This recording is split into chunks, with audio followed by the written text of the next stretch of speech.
All right, ladies and gentlemen, welcome to another episode of the Two Geeks, Two Furious podcast. I'm Zach Berman. Caleb Berman.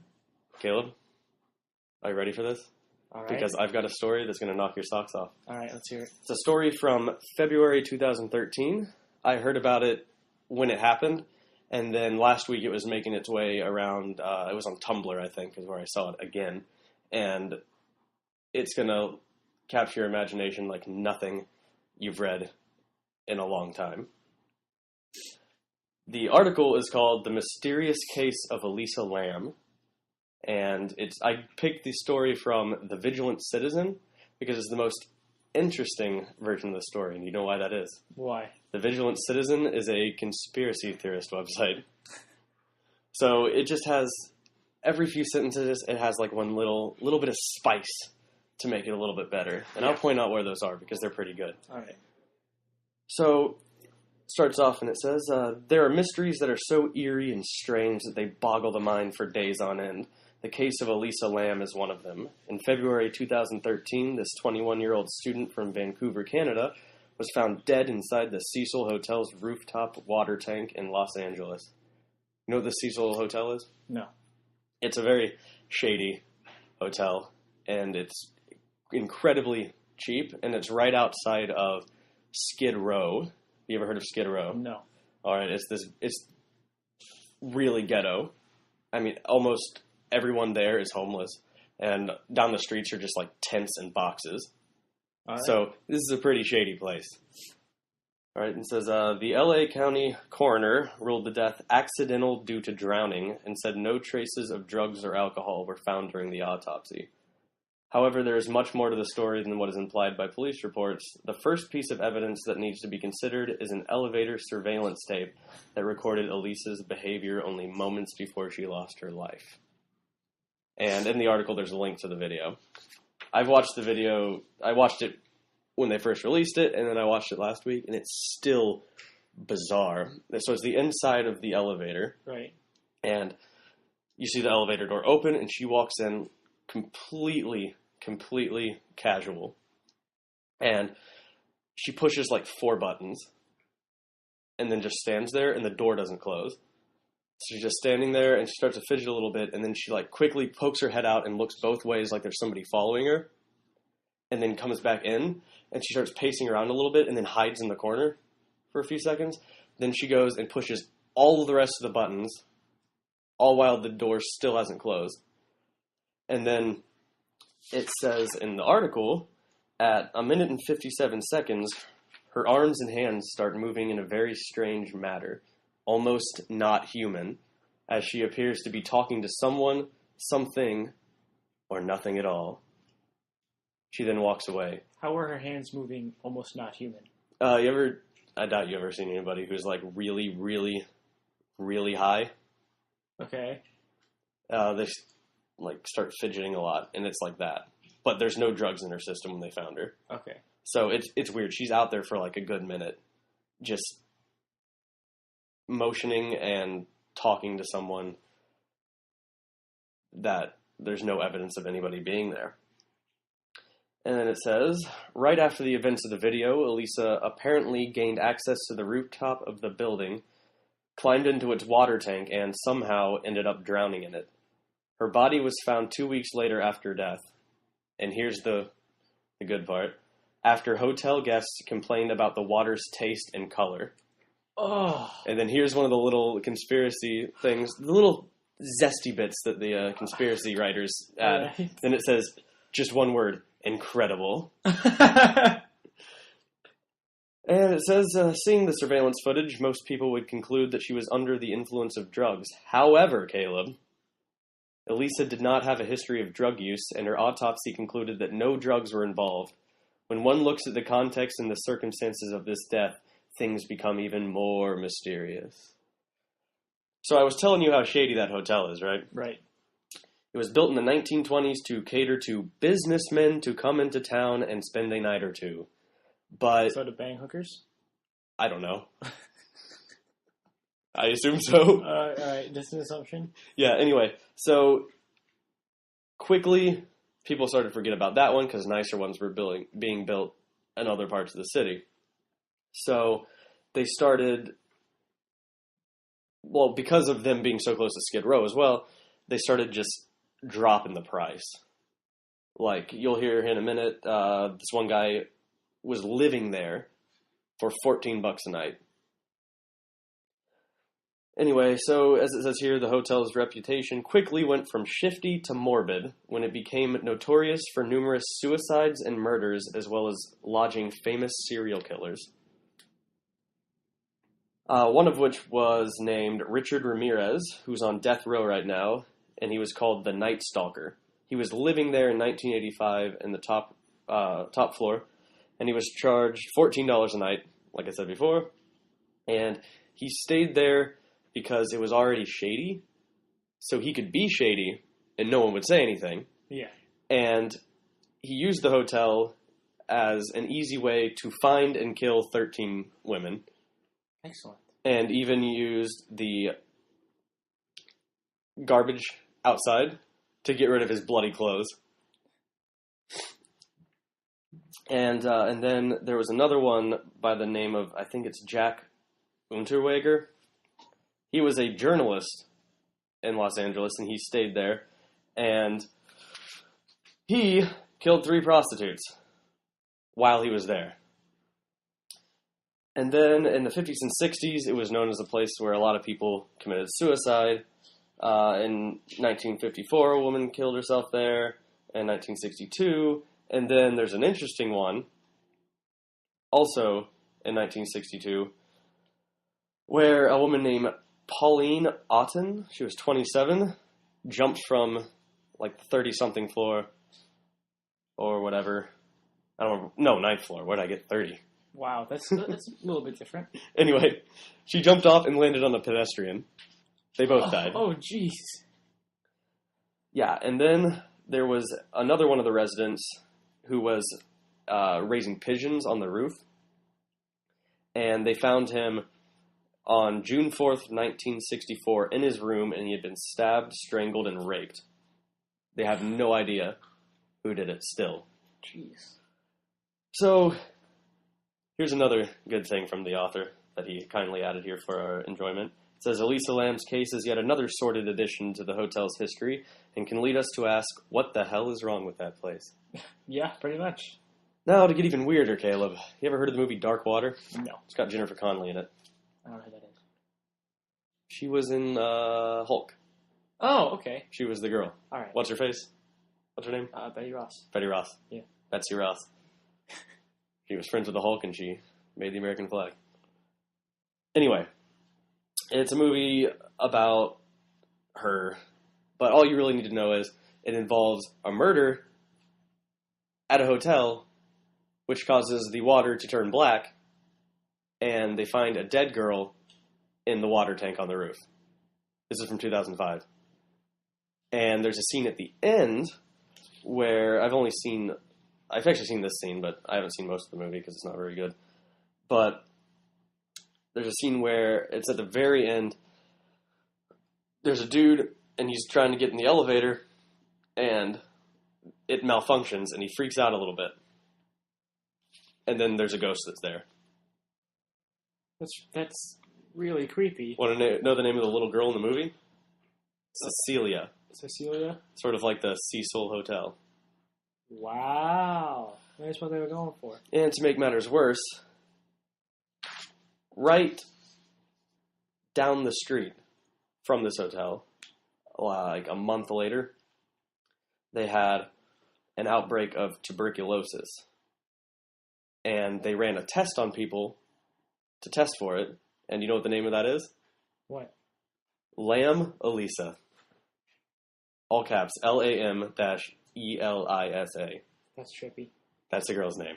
Yeah. Backwards. Yeah. Which, you know, if you turn something backwards, it means the devil's involved. And just to clarify, the author decided he'd put it in there just so we know. He says that is hardcore synchronicity.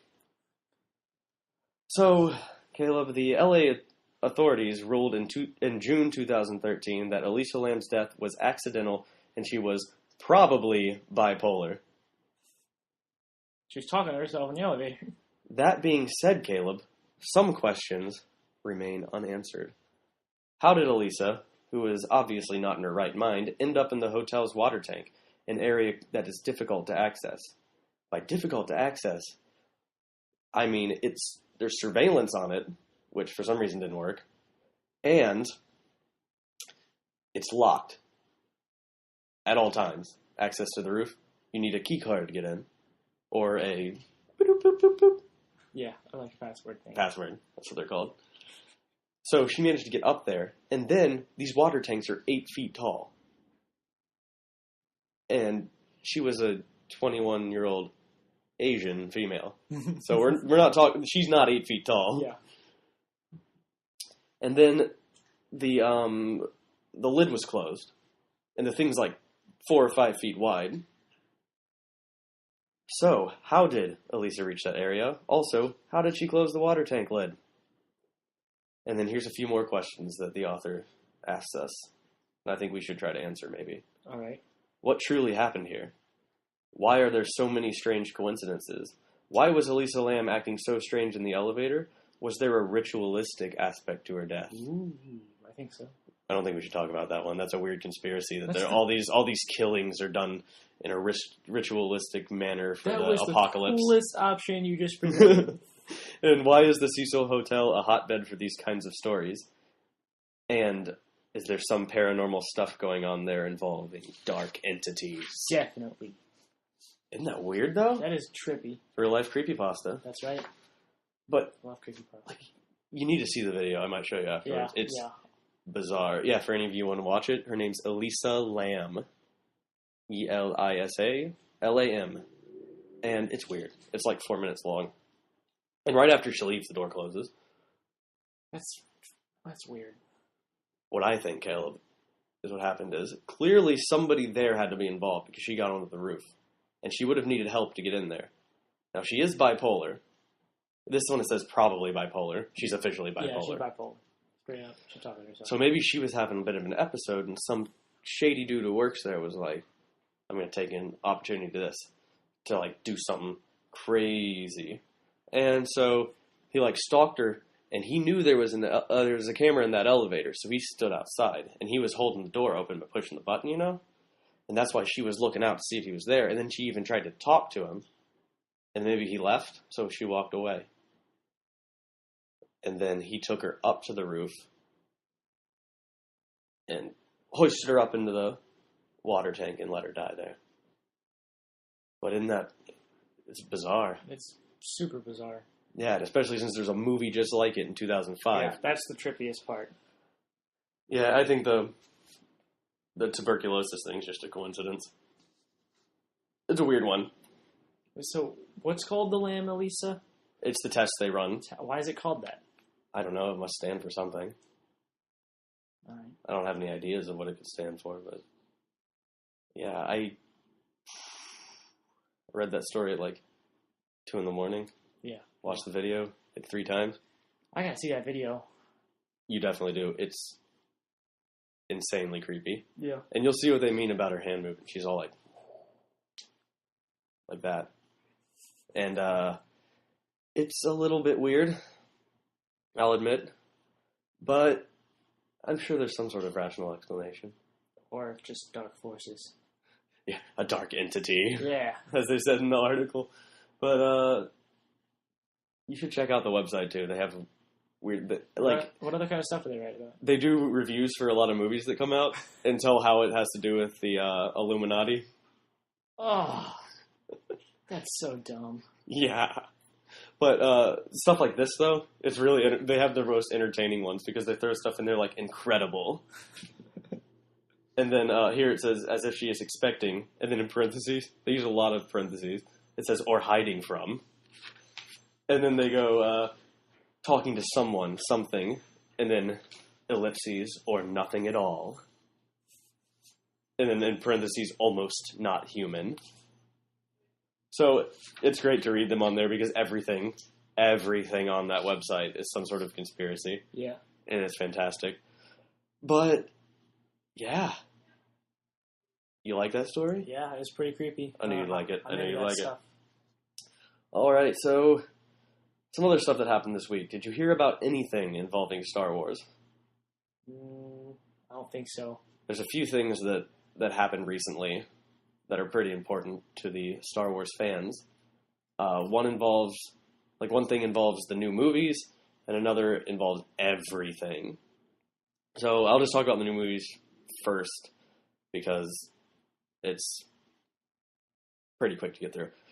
Basically, they had that guy who wrote Toy Story 3 writing the movie. Yeah, I know they got rid of the writer. I heard that. They got rid of him, and I think it might be Abrams. Abrams is doing rewrites. Him and somebody else. The guy who wrote Empire Strikes Back. Oh, nice. Yeah, so it was originally going to be about either... Oh, I did hear about this. It was going to be about the kids, but when they either rewrote it or planning to rewrite it, they changed it to focus on the original trio, Han, Luke, and Leia. It was originally supposed to be about the kids, with supporting parts by the old guys, so they could be like handing over the torch to the new people, and they decided to switch it. Or the lightsaber, per se. Yeah.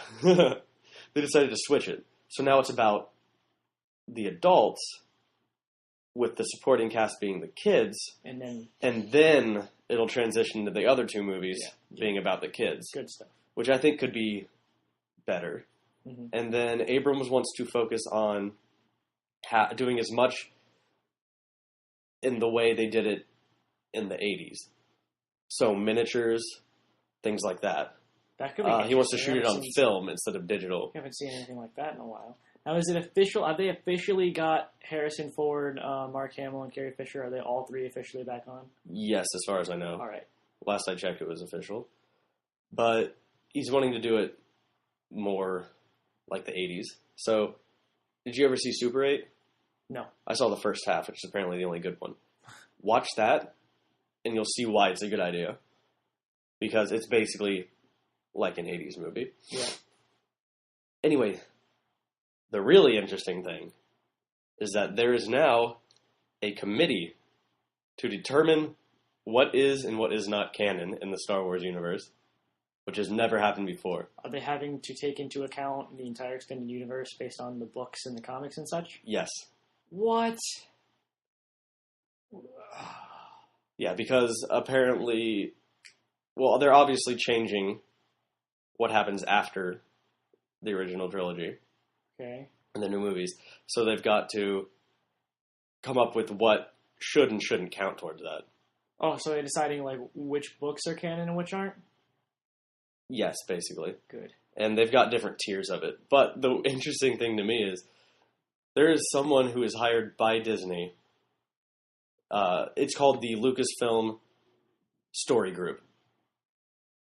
There is a group of people who are hired by Disney to sit and read everything and go through all the details and determine what is and is not canon.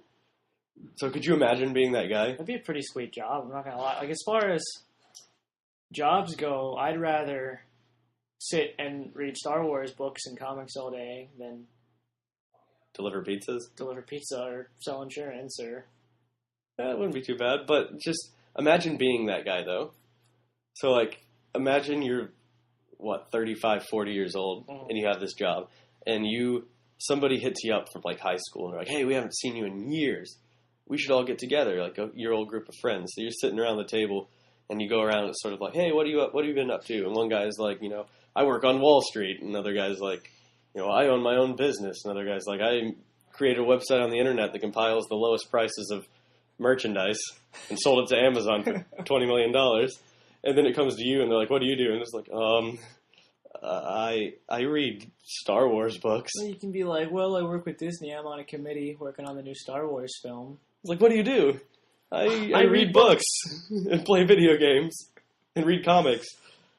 But everybody would be jealous. Everybody would wish they were you. I'm pretty sure they'd probably be like, this guy lives in a box on the street. He's making this up.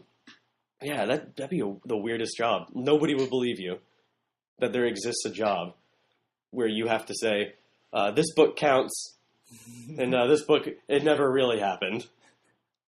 So you'd basically be the original Star Trek fans when J.J. Abrams made Star Trek. Yeah. With like, are you telling me that this didn't work? Like, this didn't actually happen? It's like, no, it did. It's a different universe. But they haven't specified whether or not there's different universes in Star Wars.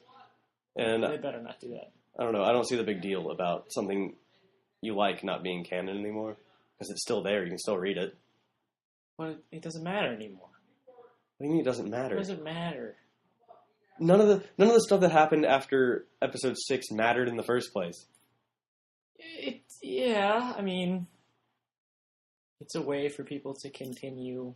I mean, the fact that something that they love, something that matters, which I hope they keep canon, something that matters, and spoilers for anybody who hasn't played The Force Unleashed, is that Darth Vader's apprentice, Starkiller, started the rebellion. Interesting.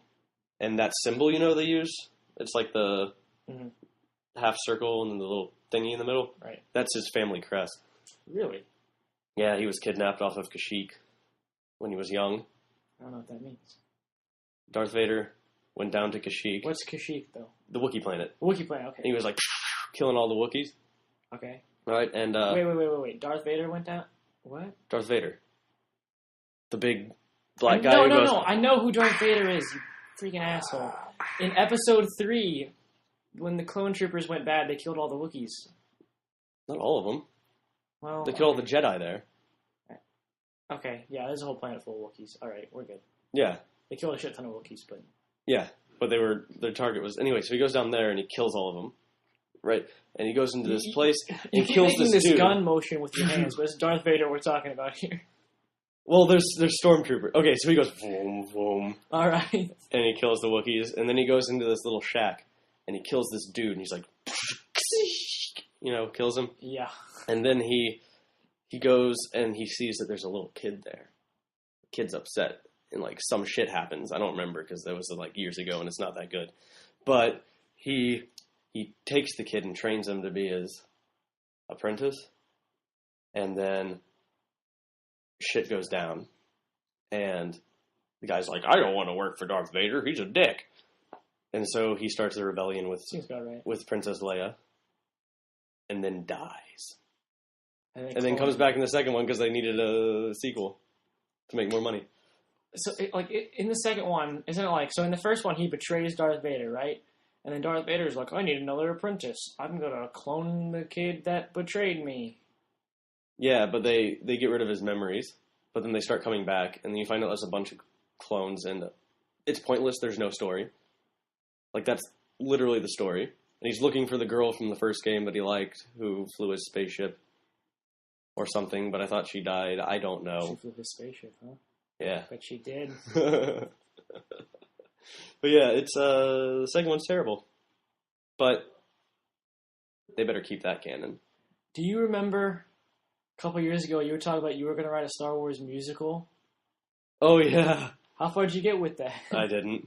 What was that one song? I just came up with song titles. What were they? There was one that was, it was Leia and Han doing a duet. And it's called You Can't Force Love. Because he was trying to, force her into being into him. She was all like, no, I'm not into you, Han. You're a scoundrel. And then... Maybe just more scoundrels in your life.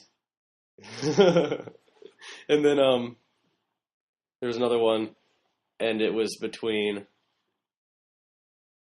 Leia and Luke, and it was called I Love You, and then in parentheses, like a brother.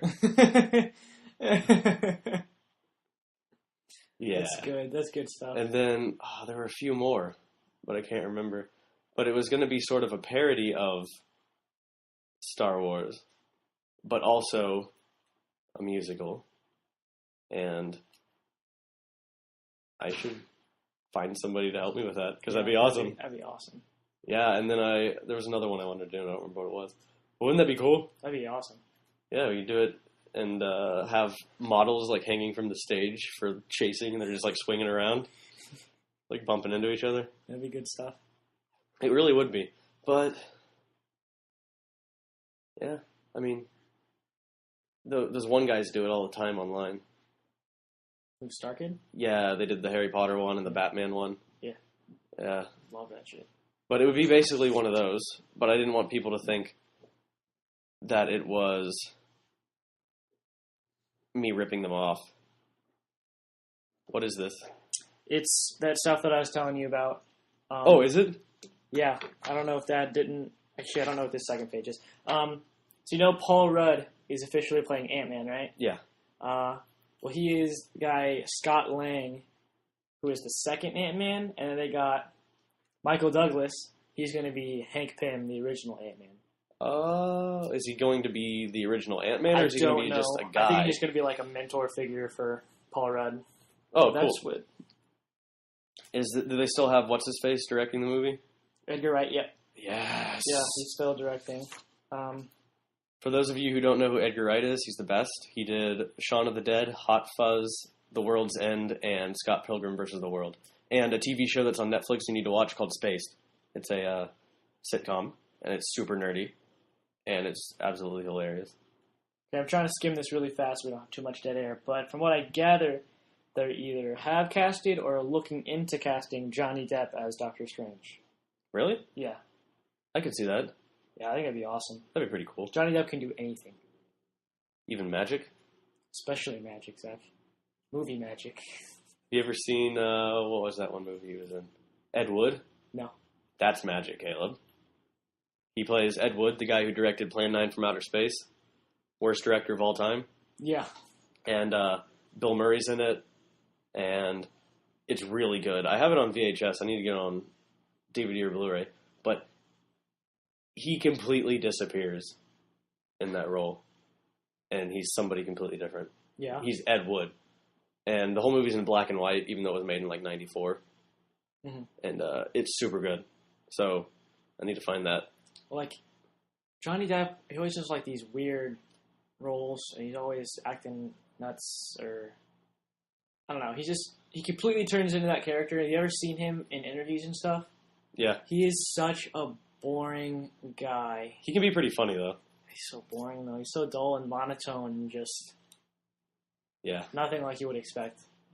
I heard he's nice, though. Yeah, I don't know. Which is always good. And then... Oh, yeah, I talked about this a bit in my vlog, which nobody watches. Anyway, some of my friends and I are going to catch every single Pokemon, all 718 of them. It's not going to happen. You don't believe in me? No, I don't. I thought you were my brother. You're not going to catch all 718? Well, I mean, you can at least support me a little bit. You don't have to be a prick. You can do it. You got to catch them all. Gotta catch them all. Gotta catch them all. But... Gotta catch them all, Pokemon. But yeah, there's so many. And there's like 125 that you can't get in the new game. That's dumb. And they haven't released God, there's this fucking thing. And it's called Pokemon Bank. And they're like, it's coming out in December. And then they're like, it's coming out in January. And now they're like, it's going to come out wherever we feel like it. So we can't even catch the Pokemon from the older games and then transfer them yet. Mm. So yeah. You played any Pokemon lately? I personally have not played any Pokemon lately. But this week is finals week. And we've just been sitting in class doing nothing. We're supposed to be studying. We're not studying. Fuck that. So I'm sitting next to this kid in my class, Chandler, who's hilarious, and he's playing Pokemon on his laptop, and it's just the most hilarious thing. Because it's dead silent in this class, and he's playing Pokemon, he's getting so into it. And, like, I see him, he's playing with his Charmander, he's like, no, Charmander, don't get poisoned, fuck! Because his Charmander gets poisoned, it's just like, dude. And then we got to talk about Pokemon centers. So, like, he goes into this Pokemon center, he's like, you know something about Pokemon centers? This is a non-profit organization. You go into a Pokemon center, and they don't charge you anything, and you just give them your Pokemon, and you say, I need you to restore these creatures to perfect health. And they put them on this high-tech machine that completely heals these creatures without any medicine or any recovery time or anything. And they don't charge you a dime. And then off to the right of the counter, they have this machine where you can insert a living organism into a computer and store it there. This is the future, and they don't charge you anything. How do they make money? Maybe they're... That's what we were talking about the whole time he was playing. We're like, Pokemon centers, man. How do they fucking do it? I don't know. Communism? Maybe they've got that... They've got Obamacare. Obamacare. That's how it works. They've got Obamacare. That's it. Like, you don't know it, but they're secretly taking a little bit of money out of you. But just a little bit. So you don't have to pay, like... No! I figured it out. All right. You get free healthcare in that game because if you go next door to the Pokemart and you're like, I want a potion to heal my Pokemon. Mm-hmm. They're like, you can do that for free over there. It's like, yeah. It's like, well, if you want a potion, that'll be $300. Yeah. It's like, could you imagine going into freaking Walmart and then you're like, yeah, I'd like this bottle of Advil, please. I'm not feeling so great. And they're like, yeah, that'll be $400, $500 for that. It's like, oh, thanks. You can just go to this clinic next door where they take you into a back room, they lay you on a machine. 5 seconds later, like, all right, you're completely healed. You can go home. How much is that? No, it's free. Just get out of here. But, like, I don't know. Nobody has a dad in that universe. And then there's this whole theory that everything was destroyed in, like, a war. Post-apocalyptic, I gotcha. Yeah, and that's where all the dads went. And then it's even... what's his name? Gary Oak. He's got a grandpa, right? Or is it his uncle? Professor Oak. It's his grandpa. Grandpa? But then, like, there's one of the gym leaders in the first game is Lieutenant Surge. Mm-hmm. He's an army dude. All right. But it seems like a pretty peaceful world. Everyone's just like, Pokemon. Peace. Yeah. We don't have to fight. We'll just make these animals fight each other. So, have you heard the theory about you kill Gary's Pokemon in the first game? No. Okay, so you fight him the first couple times, and he's got like a Rattata, mm-hmm. and then it evolves into Eradicate, and you fight him on the boat, and you decimate him, and all he wants to do is make his grandpa proud. Mm-hmm. Like, that's the whole thing. And the next time you fight him, you're in Lavender Town, where the Pokemon Tower is. And where shit gets creepy because of the music. You know what the Pokemon Tower is? No. It's a cemetery for dead Pokemon. You Really? fight him, guess what's not in his party? The Raticate. And he's in the tower where the dead Pokemon are. I'm pretty sure you killed that Pokemon, yeah. Straight up. So then you're going through Victory Road to go to the championship, the Pokemon League, right? And you meet him there. He's on his way there. And you battle him. And you beat him. And then you go through the Pokemon League. You beat all the Elite Four. And you walk into the room and he's like, hey, guess what? I just beat him. I'm the new champion. Ha ha ha ha ha. Grandpa's going to be proud of me. You beat the shit out of him.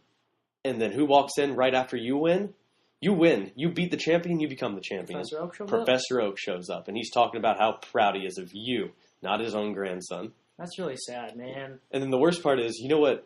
His name's Red. It's not Ash in the game. Yeah. You know what Red does after that? He goes and lives in a cave in a mountain. Because in freaking Gold and Silver, you're in the new place, and then you go back to Kanto from the first game. And after you beat all of that, you can go through this cave. And once you get to the top, he's right there. He's been sitting there waiting for you to show up and battle him. So it's like, all Gary wants to do is make his grandpa proud. You come in, steal that from him after killing one of his Pokemon, and then you just go off and live in a cave. Well, haven't you ever watched the show? Gary's kind of a dick. Yeah, but it's just because he's got a complex or something. He's got self-esteem issues, Caleb. Well, you really do got to feel bad for the guy. No doubt about it. Look, his grandfather is the most famous Pokemon professor. Okay, he's the Neil deGrasse Tyson or the Bill Nye or the Stephen Hawking of this universe, Caleb. All right? And he cares more about the guy who just moved in down the street that doesn't even talk than he is about you. Yeah. You'd be kind of a dick too, wouldn't you? Probably. Yeah. And you kill that guy's freaking Raticate. His adorable little bucktooth rat. You kill it. It probably deserved it. It's a rat. Ouch. It's a man's pet. No, it's not his pet, alright? He makes it fight other animals, alright? For all we know, Red just put it out of its misery. No, it's fine as long as you don't play football. What? Never mind.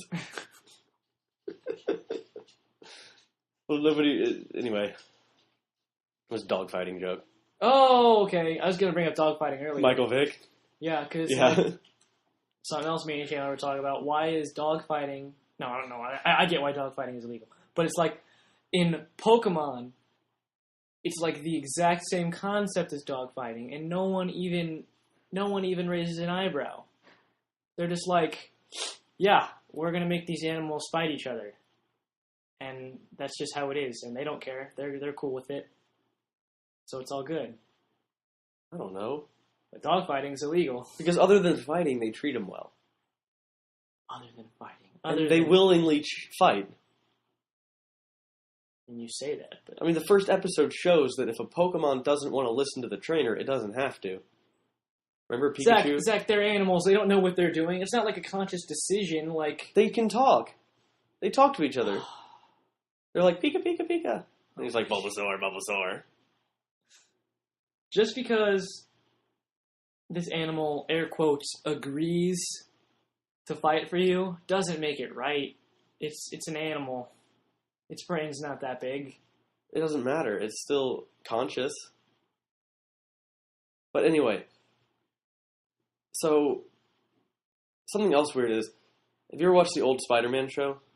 The old Spider-Man show? Are we talking 60s or are we talking 90s? 90s. Not Yes. the old one. Yes. Just the old. Yes. Anyway, so they like never use actual guns, and he rarely ever punches I anybody hate that concept and all of that stuff. shows. So they couldn't, like, they were really strict about violence, which is weird because Batman, he beat the shit out of people That's in what that that show. show did well. Freaking Spider-Man show, freaking laser guns. Yeah. Anyway, so they couldn't do all that violence, and then Pokemon comes along. They kill Cubone's mom, and you have to exorcise the ghost. Right? And in the second game, they're going around cutting off Slowpoke's tails to eat them. And then in the newest one, these are all games designed for little children and people my age. Just clarifying. I'm not weird. Generation. Yeah, I'm not weird. So, in the new one, they openly say, we are going to kill everyone. Like, Well, but they don't kill everyone. we're talking genocide here. But they don't kill everyone. Well, they Right. try. Well, They get this close, Caleb. And my fingers are very close together right now. But they get really close. Like, they summon, like, a giant deer or giant deer. weird bird thingy. Either way, they summon something, and that thing is basically a Pokemon designed for killing. We're talking about legendary Pokemon right now? Yes. In X and Y. The thing on the cover, yeah. the deer thingy or the bird thingy, It's made to kill everything? it's made to kill everyone. It's a weapon. And they summon it, but then you defeat it. How do you defeat it? You send smaller animals at it. I beat it with, I think, a chicken, a snake dragon, and a spiky mouse made of grass. Spiky mouse made of grass? Yes. That doesn't sound stupid at all. It's not. And he can do this, where he puts his fists together and it turns into a shield made of grass. What's the one that has like a hood? What do you mean, which one, like a hood? It's one of the starters. It's like this cool little guy. He's got like it looks like a hood. Is he one of the new ones? The green one? Yeah, maybe. I don't know. Chespin, the little rat? I don't know, maybe. And then he evolves and he turns around and has like a thing on it. I think that's the one. Yeah, they're pretty cool. Yeah, the new game's awesome. And I'm going to catch all... Well, not me. I think we're putting it on Adam's DS. Something I was wondering today. What's the one Pokemon that's like a silver ball with magnets on each end? Magnemite. Yeah. How, in God's name, does something like that exist in nature? It doesn't. The first game, it was all based off of genetic modifications. Oh, really? Yeah, and even if it's Pokédex thing, it says that it's something about like factories and shit. All right, Because another thing. they're genderless too, so they can't even mate. So when there's like a bird type Pokemon, they call it like a bird type Pokemon in the show and everything, right? Are there animals in this universe? or were there at one point animals in this universe? I know there's fish. There's fish. Yeah, because they'll be going and there's just regular fish in the old series, like just regular ones. Can it be assumed that there are birds? Yes. Right. So I'm assuming there were at some point. I don't think there are anymore. Maybe they killed all of them, or they evolved into Pokemon. I mean, real evolution, not Pokemon evolution. Yeah. Because that's just changing form. That's not becoming a new species. Yeah. Necessarily. So at some point, Pidgeotto was just a pigeon, like generations ago. I don't know. I'm not a Pokemon scientist. I'm just like, if you had to guess. Never mind. Whatever. I was just thinking. Yeah, I don't know. Anyway, it's that time of the day again. Time to end the podcast. And we will see you all next Wednesday on another episode of Two Geeks, Two Furious. Woo!